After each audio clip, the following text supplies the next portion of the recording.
morning, my lovelies.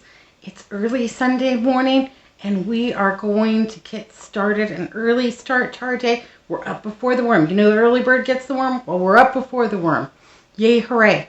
We're going to make giardiniera today. We're going to make Mirepoix, and then we're going to put the carrot, celery, and onion, the Mirepoix, into the dehydrator. We're going to let that go for about 15 hours. And then we are going to go ahead and grind that up in our food processor and make it into a powder for future use in recipes. It's a great starter for a recipe, and I'm glad to share that with you. Also, really fun, the next clip you'll see is Andrew. He installed my new light bulbs in the kitchen. Apparently they were on some kind of weird back order, but he got them done for me because I've been doing all kinds of weird things to light this kitchen. And so, yay, I can see again in this kitchen, and it is much better lit. Certainly hope that that comes through for you. Anyhow, yay, hooray, well, we've just got a fun day in the kitchen. I love Sundays in the kitchen. And meet Andrew in the next clip. He's super fun. I just adore him. Anyhow, thanks for joining me this morning, keeping me company. Yay, hooray. In here, lover boy. Well, I just replaced the lights in this kitchen to make it brighter for my wonderful wife so that she can make some wonderful food for everybody. Thank you, Easter Bunny. You're welcome, lover girl. Okay, so I've just got home from my extreme grocery shopping and put some comfies on. Yay, hooray. And had a Mountain Dew because that was a lot of work. Anyhow, this is the veggie tray that I got for $6.48.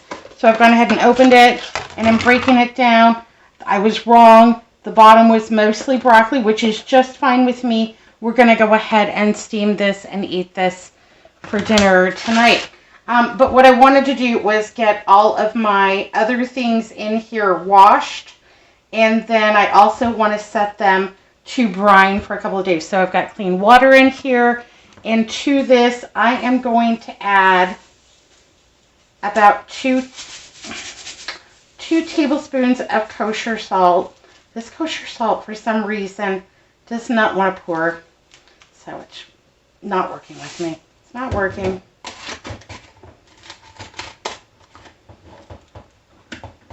Okay. I'm going to put in about 2 tablespoons of kosher salt, and then I'm going to put this in the refrigerator. And I'm going to let it set until, I don't know, Sunday morning. And this will just help brine all of the things in here, all of our veg. And it was a lot of peppers, a lot of carrots, not as much cauliflower as I would like. But you know what? It's enough. And we're going to add all kinds of great things to this. I'm not worried at all. It's going to be super yummy and delicious. Yay, hooray, giardiniera. Sunday morning to you. I'm putting on a second cup of coffee, and I've gotten my brined vegetables out of the refrigerator. They've gone a little bit longer than 48 hours, but that's all right. I'm not worried about it one bit. Anywhere between 24 and 72 hours, they're going to be fine. No worries. I've got my strainer out. Okay, don't kick the camera. And these are my vegetables. I'm going to go ahead and pour them off, and I am going to give them a good rinse.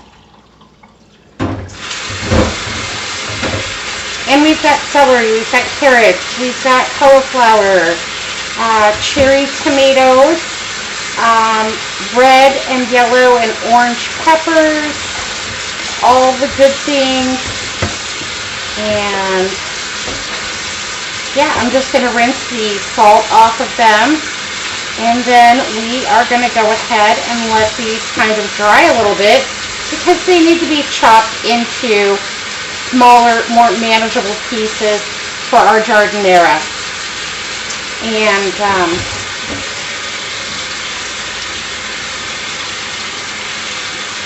I'll probably rinse these a couple more times. And for now, we'll just go ahead and let those soak, and let's get started on our brine. Okay, so for my brine, I have about 3 cups of bottled water. Again, I'm not using tap water because I am on city water and it has chlorine and fluoride and all the things that the city wants you to have in your water, which I don't think are conducive to having a very good pickling process. So I've got 3 cups of bottled water, and to that I'm going to add equal parts of vinegar. So we're going to go ahead and bring this up to the 6-cup line.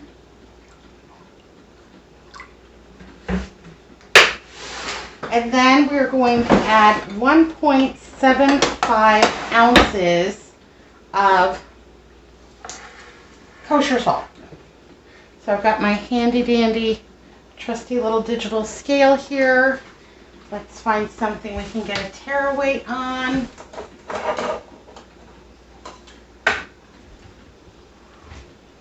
This little plastic cup looks like it will be just fine. If you want to know how salty your brine should be, online you can actually find a brine calculator, and it will tell you how much salt, how much water, how much vinegar that you should be adding depending on what you're going to be making. And it's a very handy tool. It does the math for you. You don't even have to think about it. Yay, hooray. Especially at 5:45 in the morning. Like my brain might not be working so good, you know, especially since we had a little cocktail last night. So let's go ahead and get our tare weight on here. Place my cup, push tare, and then we want 1.75 ounces of kosher salt, pickling salt, Himalayan sea salt, whatever you got. 1.7.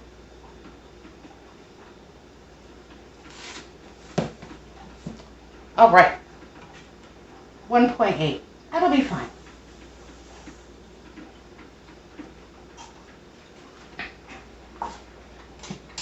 And then we're just going to give this a stir. And then I am going to put this in the microwave for 5 minutes. That should do it. This bowl back here is for my veggie scraps so that I can make some delicious stuff later. Yay, hooray. So let me go ahead and get that in the microwave and make our brine. Okay, so our brine has come out of the microwave. It smells very vinegary, and for the most part, we're just going to get this little stir up, but for the most part, our salt has dissolved quite nicely into the equal parts of vinegar and bottled water. And I'm just going to park this back here on my countertop. Let's see if we can get you a good view here. I'm going to just park this back here on my countertop so that it can cool. Today I'm going to be using this jar as my vessel. It is plastic, it's food grade. It's been washed, rinsed, and sanitized in a bleach solution. It's all ready for us to go. And we'll just go ahead and set this over here. I also have some pickling spice, some fresh dill from my garden, some bay leaves. That's what we're going to use to season it. And set that over there. We've got everything in place. We don't need this any longer because everything, our brine has already been salted. So now all we really need to do is work on our vegetables and filling our jar. So the first thing I'm going to do is go ahead and I'm going to put in my fresh dill. And then I'm going to go ahead and throw in my pickling spice and my bay leaves. Fantastic. And I do find it easiest when I'm using these big jugs to set it on its side. That way I can make sure I can pack them really full. Why wouldn't you want every little bit? And this is still draining a little bit, but that's not going to be big enough to hold it. It'll be fine. Okay, I also have some green onion tops from my garden. And I'm going to throw 2 of those in whole. And then I have a couple of more right here that I'm going to be using as part of my mix. There's a lot of debate on whether or not you should put onion in your giardiniera. You do you. Some people don't like the aftertaste. Maybe they don't enjoy pickled onions. I don't know. But we're just going to kind of split the difference and use these very mild garden green onion tops. I think they'll add quite a bit to it. And I'm just giving them a little chop with a pair of scissors because I think that's the easiest way to cut them, though they do fly a little bit all over the place. I love Sunday mornings in the kitchen. Nobody wants anything from me. This is my time to myself, just to kind of experiment and do the things that I want to do, try things out, all kinds of good stuff. So let's go ahead and do our garlic next. And I'm just going to peel off 4, 5, 6 cloves seem like a good amount. 6 cloves seem like they're going to do it. And I don't have any trick or anything like that. I just put my knife down, give them a good whack. Well, maybe that one needs a better whack. Until they're broken. I'm not going to chop these up. I'm going to leave them in whole. If you wanted to take the time to chop them all up, well, by all means, go right on ahead. I think the smash is going to be enough to provide us with the essence of garlic that we're going to want. But yeah, Sunday mornings in the kitchen, that's just some me time. And I can think about things and I can do things and spend time with my new wonderful friends on YouTube. And Piggy's asleep, nobody's barking, my neighborhood's quiet. All good.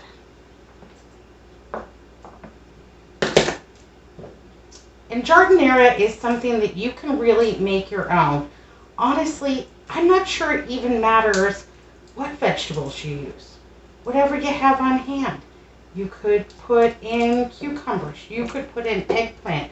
You could put in zucchini or squash or what have you. This is, and I'm sure everyone in Chicago has their own, Giardiniera recipe and their own way of doing it.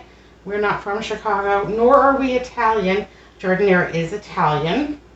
I believe originating in northern Italy, but I'm sure there's some debate over that as well.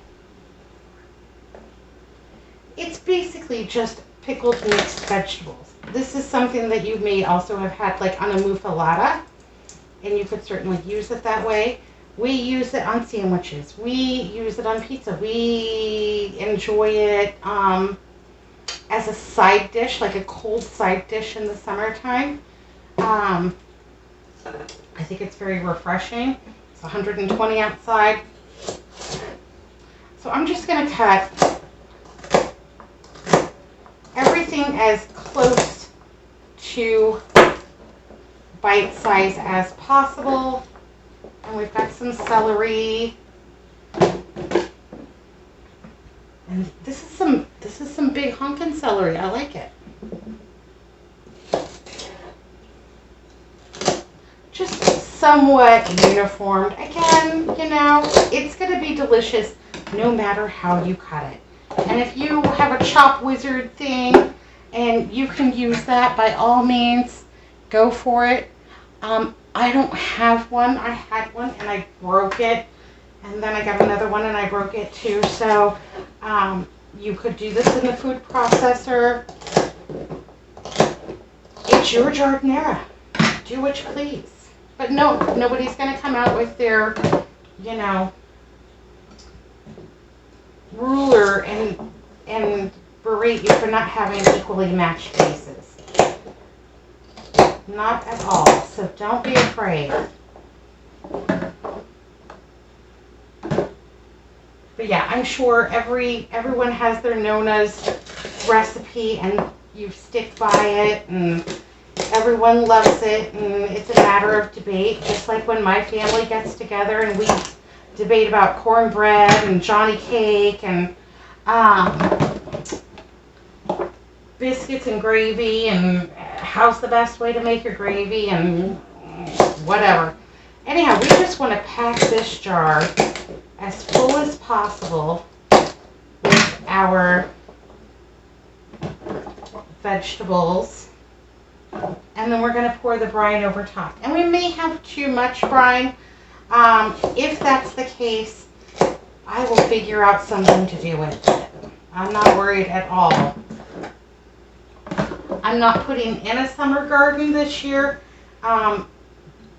I will keep up the things that are perennial, like the pepper plants and what have you, but I don't plant a summer garden because our water rates go way up in the summertime, and it's not cost effective. My garden does not produce enough to make it worthwhile to pay a $500 water bill.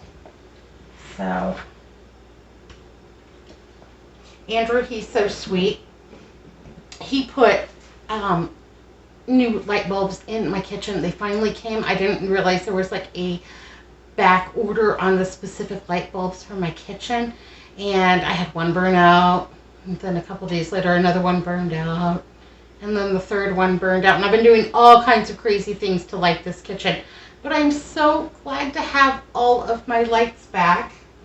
It's exciting. And they came in and he just lickety-split put them up for me. I really appreciate that. It's something that I could do, but it requires me getting out the 6-foot ladder and then climbing up the ladder and, maneuvering around while I try to fold light bulbs and move the ladder. And it's way easier for him to just go ahead and take care of that for me, and I was very, very grateful. So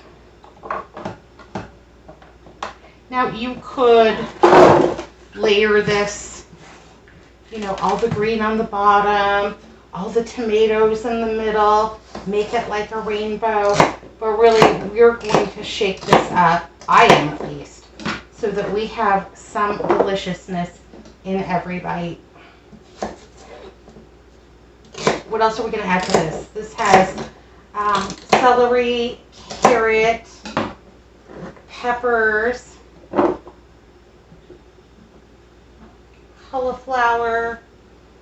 We're going to put olives in.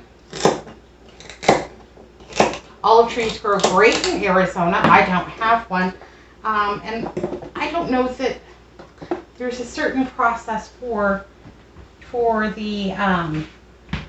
olives. I'm not quite sure what that is.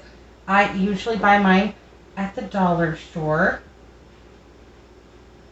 in a can, and those suit me just fine. You can use whatever you may have in your neck of the woods. If you wanted to use a better quality olive, something from a jar, something from, your gourmet grocer, go right on ahead and choose the olive that's right for you. I've just got pitted black olives. Green would be fine. Pimentos would be fine. Cabbage would probably be delicious. You could just make it all your own. I'm just cutting these little baby carrots in half or quarters, depending on the size of them. And you do you. If you wanted to, really chop them in half and get them very fine, that's okay with me. This probably will be most likely used as a side dish, or something that, I just make a little cup of in the middle of the night to enjoy as a midnight snack. These are a great midnight snack because, well, it's all veg, doesn't have any sugar in it. And then we're just going to grab some of these peppers and start putting those in too. These were already pretty well chopped in strips by the produce department at the Fry's, and that's just how I wanted them. So this is actually a time saver a little bit to buy these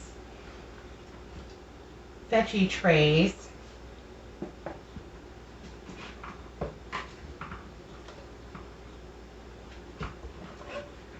Oh, my pickles. Oh, my pickles. They turned out so good. I should show you. I'll show you in a minute. I'll show you in a minute how good the pickles turned out. I have been just eating them like crazy, and they are so good. I was eating one on the phone, and I was on the phone and I was eating one, and which was really rude, but I needed a little something. My friend says to me, "What are you eating? Potato chips?" And I said, "No, I'm eating pickles." She said, "Your pickles are that crispy?" I said, "Yes." She's like, "Well, stop eating it because it's really loud." Yeah, sorry. I know. It was a little bit rude. It was a little bit rude. She'll get over it. And then my cauliflower, I'm just going to go ahead and just kind of quarter them. Just little bite-sized pieces. And I'm just taking off like the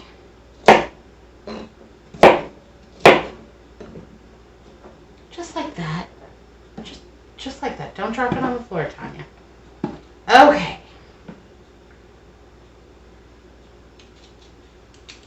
The little hard bits at the end, I'm going to put those in my veg bowl over here. I have some in the refrigerator, some veg scraps in the refrigerator, and I'll probably make a chicken stock with that. Probably not today. I'll probably just add these to the veg stock or to the veg scraps in the freezer and make it maybe next weekend. I don't have a chicken right now. I really wanted to make some chicken stock, so I have a chicken in the freezer, and I might take it out and make roasted chicken, and then we'll have the carcass to make our chicken stock. It's going to be like 86 degrees by the end of this upcoming week, and yeah, all of my hot cooking I got to get ahead of before we get our really warm summer temperatures.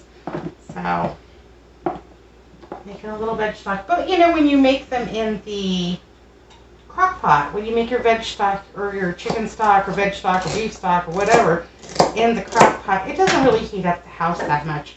And I am fortunate to have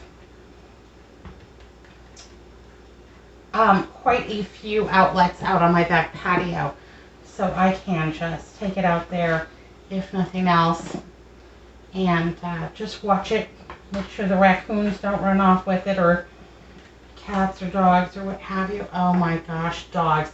I used to have this wonderful dog. Her name was Angel. She was a firecracker. And I was grilling outside one time, and I had left the lid of my grill off so that it could reduce in temperature because it had gotten a little bit hot. And so I had left the grill top up and came inside to grab something, tongs or a plate or something like that. That dog jumped up onto the grill and grabbed a chicken leg, and when I came out, she was in the yard with her chicken leg, and she would not let that chicken leg go for anything. And I'm trying to explain to her that she's not supposed to be eating chicken on the bone because it's not good for dogs and she could choke or have bad potty or whatever. She did not care. She was not giving it up. I'm like, okay, all right, this is not one I can win, baby. I love you. Good luck. And we're putting our cherry tomatoes in. We're almost down to the wire. And while we've been doing this and having our little chit chat, Our brine is over here cooling off. Oh yeah, that's almost completely ready. Just picking through it, picking the things that I want. And you know what? If we don't use all of these carrots, I'm not worried about it one bit, because we're going to also be making the Mirepoix powder, and that will need carrots, so these won't go to waste. As a matter of fact, let's go ahead and put our olives in now and see how we do. Oh, we got a little bit of scrap. Let's go ahead. Now you could cut these finer. You could put these in the food processor. You could do any of these things. It's your Giardiniera. Do what suits you.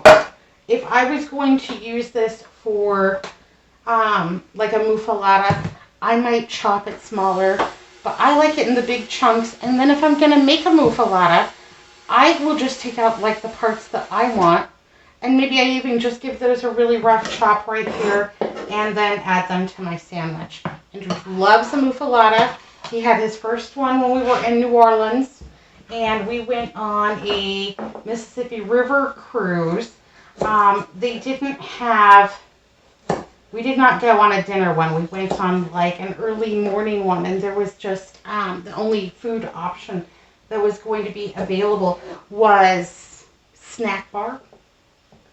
And he was not enthused about that, so we went over to Central Market, grabbed a muffalata, and I put it in my purse, and then we sat out on deck on the riverboat on the Mississippi River and ate a muffalata, and he just thought that that was just like the most epic thing of the vacation. He really enjoyed that, and it was delicious, and I'm sure certainly better than what the offerings were in the snack bar. I think it was like hot dogs and pretzels and stuff like that. Okay. It looks beautiful. That looks like something that you really want to eat. And we've got everything in here. Let's go ahead and add our cooled brine off. And with any luck, I have made enough to cover. Come on. Come on. Keep going. If I fall short, I'll just make a little bit more. It wasn't hard to do. Oh, almost. Okay, well, it looks like I'm going to need about 1.5 more cups. I'll do 2 just for giggles. But then pretty much after that, cover all of your veg with the vinegar, salt, bottled water mixture, and then set it in the refrigerator for 24 to 48 hours if you can last that long, and then enjoy. It'll be delicious, I promise. And give it a shake up to get it all, incorporated and everything moving around. And yeah, so that is going to be our Giardiniera. I think it's lovely. And yay, hooray.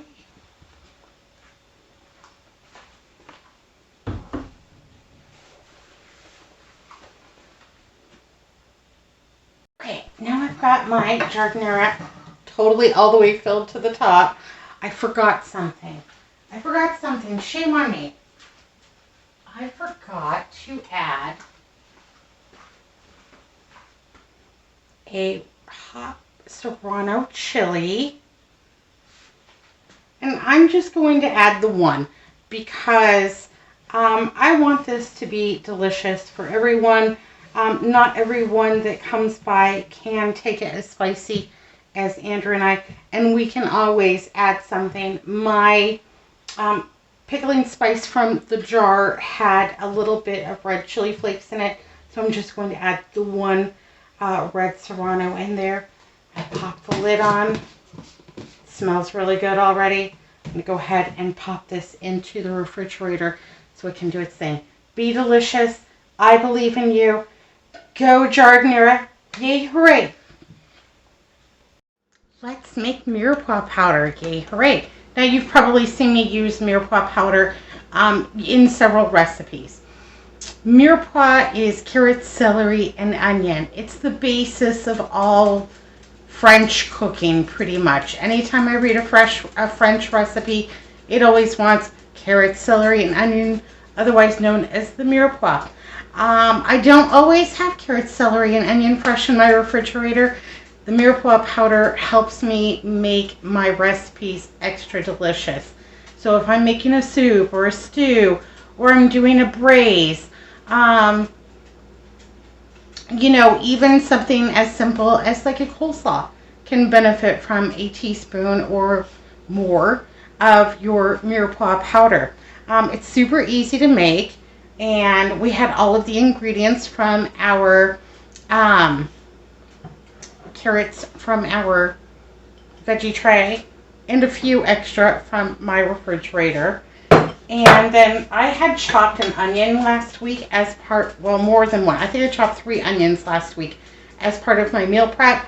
I only used one of them, and then so I just gave the rest of the other 2 an extra little dice up. I had cut these into half moons, full circles, and then some of them diced so that I could use them in various recipes throughout the week. But I guess I got a little overzealous and cut too much. So this is going to be a great way to use these up before they get wonky. And then we still had some celery. So in my opinion, equal parts of carrots, celery, and onion are the ratio. Escoffier may disagree, but you know what? He's not around to complain about it. So tough luck, Escoffier. He's the father of French cooking and wrote these books, and everybody follows it and what have you.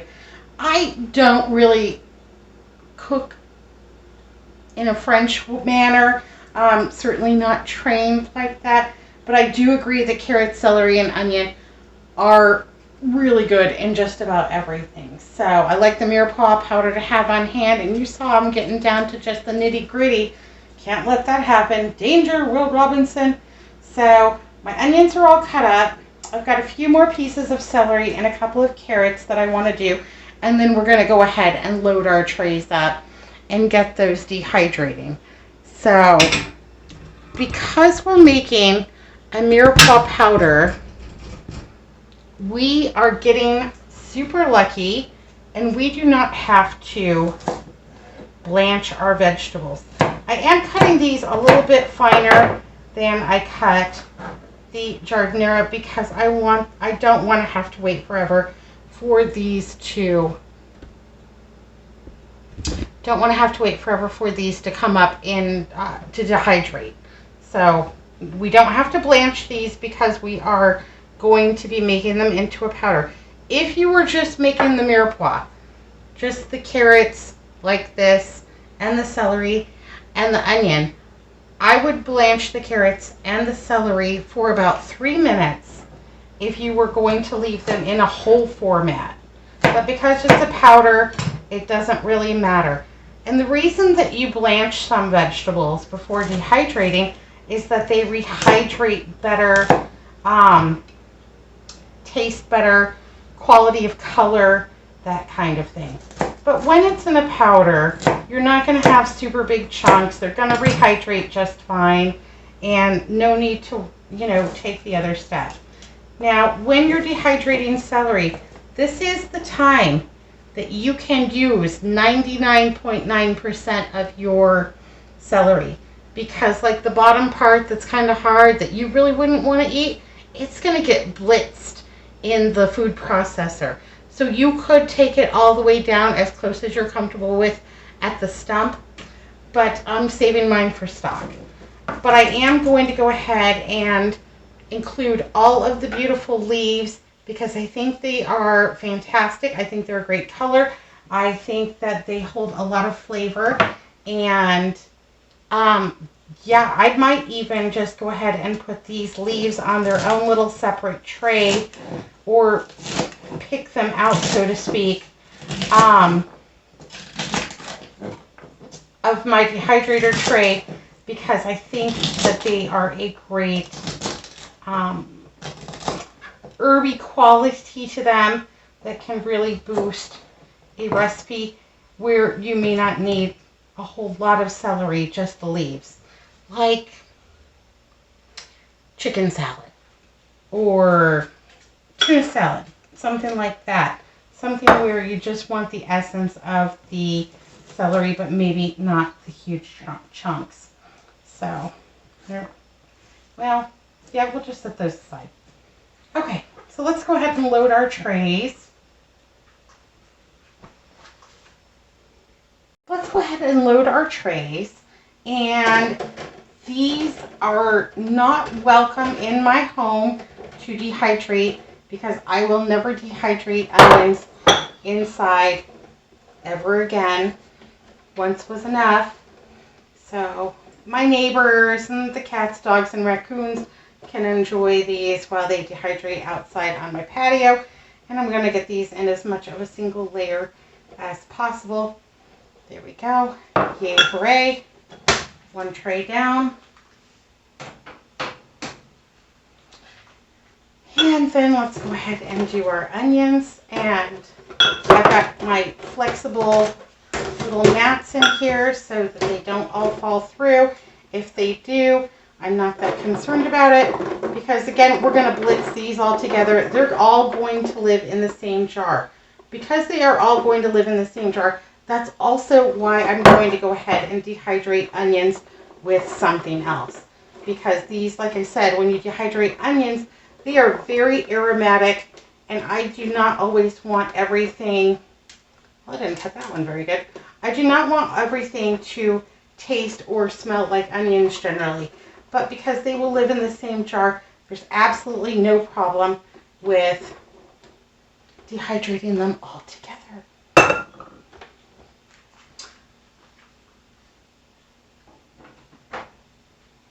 These will probably take about 15 hours to dehydrate, and I will rotate the trays up and around in that 15 hours, probably at least 3 times, which is why I'm getting them on at about 7:20 in the morning, so I have time to get 3 rotations in.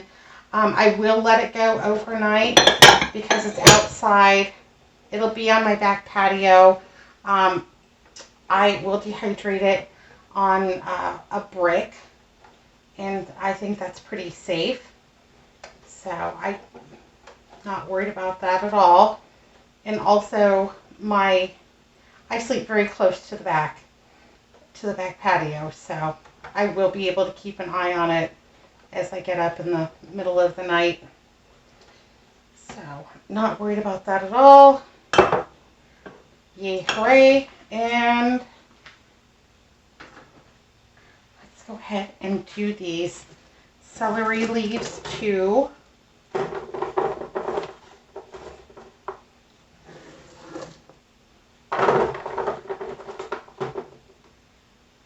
So what I will probably do is go ahead and put the celery leaves at the very bottom of the rotation so they are getting the least amount of heat. These will probably only take an hour or 2 to dehydrate, and then I'll go ahead and take those off and jar them up for storage.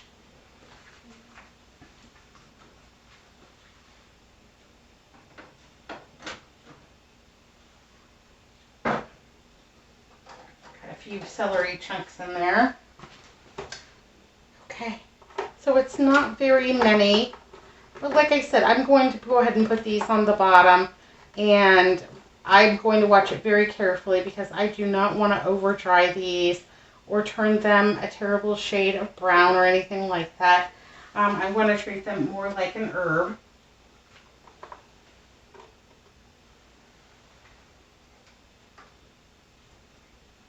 Okay, there we go. So my trays are all set. My chopping is all done. Okay, so that's on the bottom. And then next I'm going to put on the celery. And then the carrot. And then the onion. Oh, I forgot to get my little blue lines all lined up. I like little blue lines so I can keep track of the turns because I want them to dry as evenly as possible. Sometimes I feel like I get a hot spot, and then that hot spot kind of gets more dehydrated.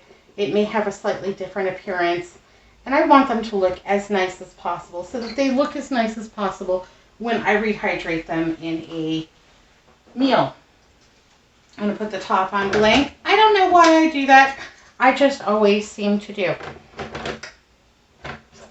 I'm going to do a couple of other dehydrating projects this week, and I just learned something that I thought was totally fabulous. So I will take these off, when they're done. And then I will wash the inserts. I will wash the racks. I'll wash the bottom. I do not wash the top. I do not submerge.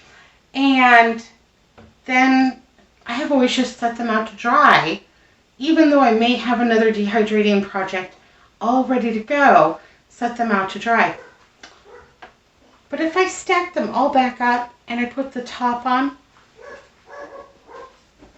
while they're wet, and then I turn it to 160 degrees, all of these dry in just a few minutes, and then I can get on with my next project without waiting for these to dry. Because essentially, this is a glorified hair dryer. So, yep, that's a little tip. Don't wait for your racks to dry before you start your next project. Go ahead and wash them, and then just stack them up here empty and turn it on, and it'll be dry in no time. So that's just a little tip. Never thought about it. Just always did it the old-fashioned way. Never too old to learn something new. Yay, hooray. It'll keep us young. And so I'm going to go ahead and take these outside. I'm going to turn it to 135 degrees. And on 2 hours, I'm going to take those celery leaves off. I know that they'll be done. I'll check on them, but they'll be ready to go. And I'll go ahead and get those out and put them in a little jar and put them in my spice rack. Everything else, 12 to 15 hours is my guess, maybe more. I'll let you know. And yeah, then when these come off, we're going to just go ahead and grind them in the food processor until they are, well, let me show you. We're going to grind it down until it's just about this consistency. Like the consistency of gravel, small gravelly sand maybe. And there are some chunks in there of carrot. It is identifiable. And this is my preferred grind. You could make yours more or less coarse depending on what you want. I also reminded myself that this is unsalted. You could certainly salt yours if you wanted to. I leave mine unsalted, but I remind myself, add salt. Everything's better with a little bit of salt. So yeah, all of these will dehydrate down, and then I'll show you when they are ready. I'll go ahead and show you how I grind those down, and we'll go ahead and get our jar refilled. Yay, hooray. Oh, let me show you my pickles too.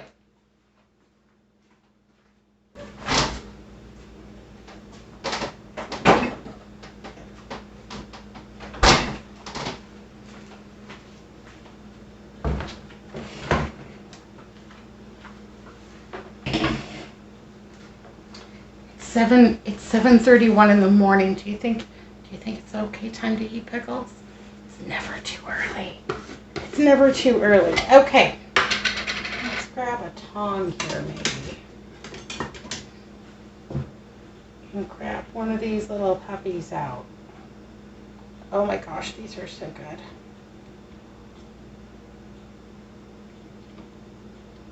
And they smell amazing. Okay, here we go. Get back down in there, Dill.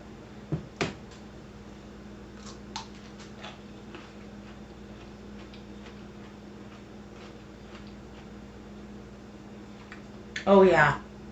Oh yeah, that's a pretty good breakfast. I wouldn't dip it in my coffee or anything. That would just be wrong and crazy.